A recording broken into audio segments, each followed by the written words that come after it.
This is CBS 46 News at noon.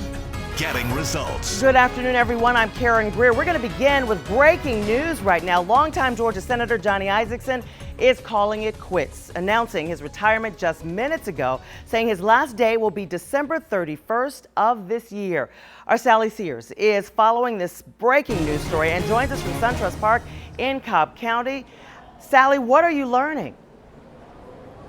That this is a political bombshell, I'm learning, erupting all over Georgia and catching everyone, even the governor, by surprise. It happened about an hour ago at a meeting here at the baseball stadium at SunTrust Park, of all places, where the Atlanta Metro Chamber of Commerce had gathered a large group of people to talk sports. Many of them, some of the prominent politicians in Georgia. We've talked to several of them and they are all surprised. They all seem to have vaulted to their cell phones to check out what the latest news is. But what we learned from Senator Isakson himself is that it is his mounting health challenges that have caused him to leave in the middle of his third term. You'll remember he was elected by a very wide margin, a deeply respected and often fun member of the Georgia House and the Georgia Senate, then the U.S. House and the U.S. Senate. I think we have some pictures of Senator Isakson that shows the effect of a Parkinson's diagnosis on him. He had a fall this summer, and he has told us in a press release just this morning that it goes against every fiber of my being to leave in the middle of my Senate term, but I know it's the right thing to do on behalf of my state. What we know now is that the governor is going to appoint someone to fill out the remainder of the term, and then there will be 2 U.S. Senate seats on the Georgia ballot next November. This is upending an awful lot of political calculations.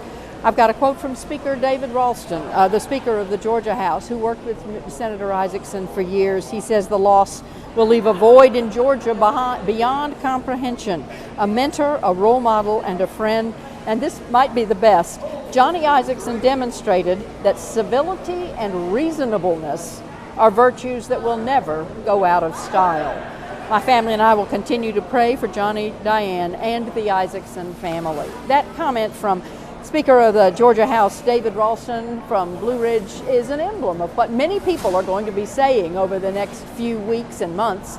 Senator Isakson returns to Washington in a few days, where he will continue his senatorial duties until the end of this year, which means that the new replacement chosen by the governor will likely go in early January and then be forced to run again for election that spring and into the statewide ballot next fall, 14 months from now. So, of all the politicians here, you can imagine the heat is on. Who's the governor going to appoint? What are their chances? But first of all, people seem to be thinking about the distinguished career Senator Isakson has given the people of Georgia. Live in Cobb County, I'm Sally Sears, CBS 46 News. They sure have, Sally. Thank you so much for that. And we will, of course, have much more on Senator Isakson's decision to retire throughout this day. Keep it right here on CBS 46 for the latest and updates on our social media channels and our free CBS 46 News app.